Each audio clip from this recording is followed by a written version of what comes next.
10-minute balance workout.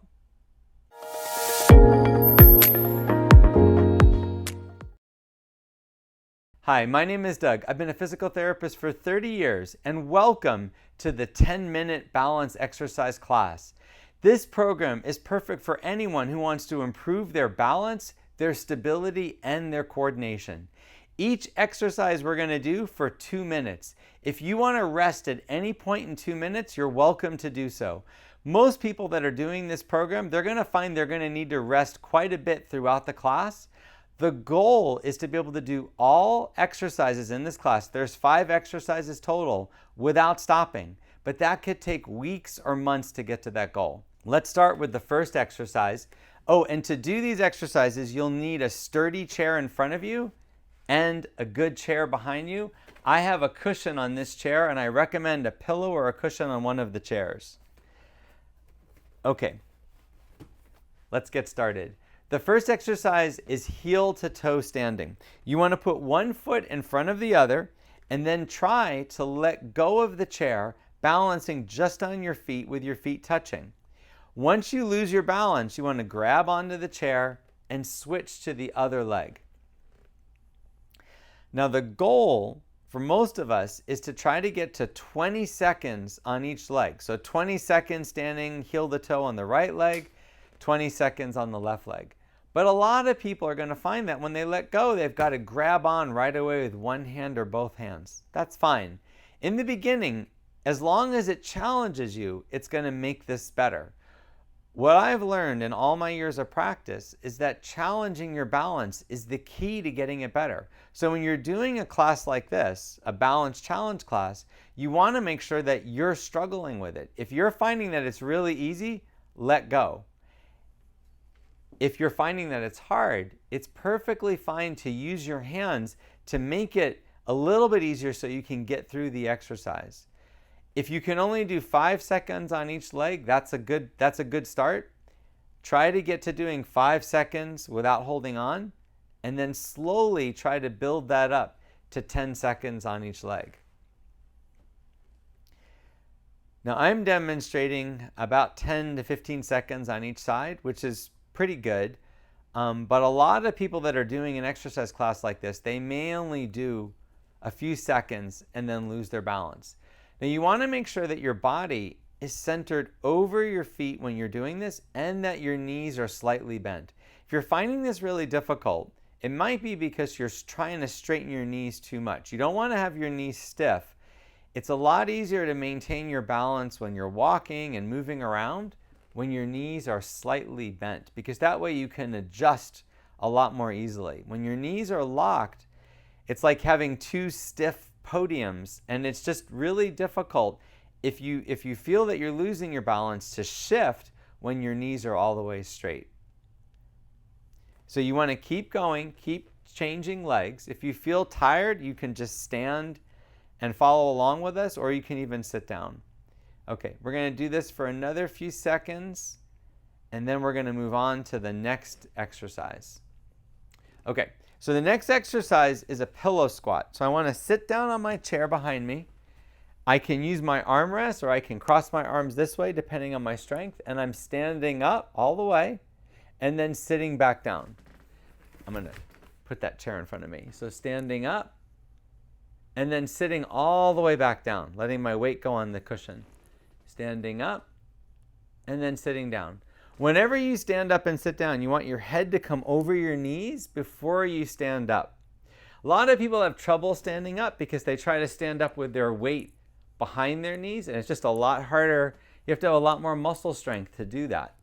So if you're struggling standing up, one of the easiest tricks you can do is bend forward over your knees and then come standing up. A lot of my patients, they struggle with standing up. And so I've learned over time that part of it is technique and part of it is strength. So if you want to improve your leg strength, you can't just practice an exercise 1 or 2 times. You've got to do it for as many repetitions as you can do.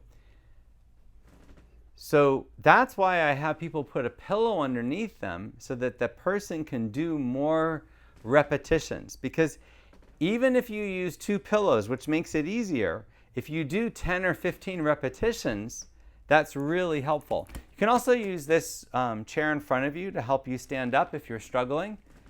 You'll still get a lot of benefit. Your muscles are still working even if you're holding the chair. Obviously you can also use these armrests to push yourself up. But if you're doing well, try to do it with your arms crossed. You've got about 10 more seconds. I've been doing it the whole time, but if you want to stop and take a rest, that's fine. About 5 more seconds, and then we'll move on to the next exercise. Okay, so the next exercise is called single leg stands. We're going to grab the chair in front of us. We're going to shift our weight to one leg, lifting the other leg off the ground, and then try to let go.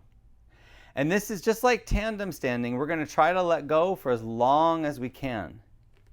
The goal is about 20 seconds on each leg. So the idea here is this. A lot of people, when they walk, they shuffle. They're not lifting their feet up off the ground. So standing on one leg is really the best exercise of any exercise to improve your walking, because it helps you relearn how to stand on one leg, which is something when you're young you know how to do, but as you get older you might have had some falls, you could have had a stroke, or you might have a disease such as Parkinson's disease, something that limits your balance, and you get afraid of balancing on one leg. And by being afraid, you change how you walk. And so a lot of people that shuffle, they're not really shuffling because of a stroke or because of Parkinson's. They're shuffling more because they're really afraid of lifting their leg off the ground. And so they adopt a gait pattern where they shuffle. And in doing that, you actually make it more likely that you'll fall. And that's why this exercise is so helpful, because it can help you safely regain that ability. Now, if you're having trouble, if you lift one leg up and you're finding that you're falling right back down again, and I'm sure a lot of you that's the case, you're probably not leaning over your leg enough. If you watch me, I'm really shifting my weight over my hips, over my leg that I'm standing on. In fact, my shoulders are centered over the foot that I'm standing on, and that requires a lot of movement. In my clinic, when people have trouble with this, they're not shifting enough. They're not really shifting their weight over one leg. Okay, we're up for the next exercise, which is backward stepping. To do that, we're not going to get away from our chair, but we're just going to take 1, 2, 3 steps in one direction, and then 1, 2, 3 steps in the other direction. 1, 2, 3 steps in this direction, and then 1, 2, 3 steps in that direction. I'm lifting my feet off the ground. I'm not shuffling. So if you're shuffling, you can grab the chair more and really try to practice lifting your feet up off the ground. You might wonder why we're doing an exercise like backward stepping. A lot of patients say, I never step backwards. Why do I need to practice that? The answer is because throughout the day, you actually do have to walk backwards quite a bit. When you're getting ready, when you're in the bathroom, when you're cooking in the kitchen, you're always taking steps backwards. But another thing that people don't realize is when you're walking forward, you're stabilizing yourself with your ability to take a step backward. A lot of times when you struggle with your balance or when you feel unsteady, you compensate by shifting your weight to the other leg, by actually almost taking a step backwards, even though you're not moving backwards. So practicing this can actually build that balance programming, and it can make you feel more confident when you're walking forward. There's also a theory in movement that whenever you have something that you're struggling with, whether it's walking forward or stepping up a stair, if you practice it backwards, it makes that movement, it improves your quality of your movement. It actually makes your program in your brain work better to practice these things in a backwards way. So practicing walking backwards is just a great way to improve our forward walking. Okay, now we're up for the last exercise, and I'm actually going to use my little cushion that's behind me for this exercise. You don't have to, but I want a target to tap. So I'm kind of putting that in front of me on this underneath the chair, and I'm going to practice going right, left. It's called tapping. So I'm going to tap my foot, right leg, tap my left leg, tap my right leg, tap my left leg. You don't need something in front of you. I just wanted a target so that people at home could see what I'm doing. You could just tap the carpet in front of you or the floor in front of you. So this exercise is similar to the single leg standing, but now I'm actually doing something. Now, while you're doing this, you don't want to put all your weight through your foot. You want to just be tapping your foot. Tap, tap. The reason is if I put all my weight through it, it's actually an easier exercise, and we want to challenge ourselves. So we're shifting all our weight to the right leg and tapping the left leg. Shifting all the way to the other side and tapping the right. Now, if I'm struggling, I can put one finger on this. I could even grab with both hands on the chair in front of me.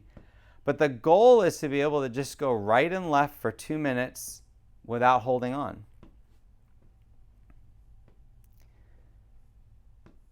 All right. So we got about another minute to go here. I'm going to grab on there. And as for your speed, you want to go kind of slow with this. You don't want to rush through any of these. And again, if you need to sit down and rest at any point, that's fine. I really recommend doing this exercise program for 10 minutes every single day for a few weeks and see if it improves your balance. Most patients that I work with, this would have a significant improvement in their balance. Okay, I think we're all done. I really hope this was beneficial to anyone watching it. I've done this with a few thousand clients, and I know these exercises are really helpful. It's only 10 minutes. I have longer videos that are 15 and even 30 minutes. But if you want a great starting place, this video is probably the best place to start if you're just getting going on trying to improve your balance. So if you like this, please subscribe to my channel to see more videos like this. I hope you found this video helpful. Click the subscribe button if you want to see more videos like this. If you would like more help with your balance, look in the description for a link to a course I created that can help anyone improve their balance at home.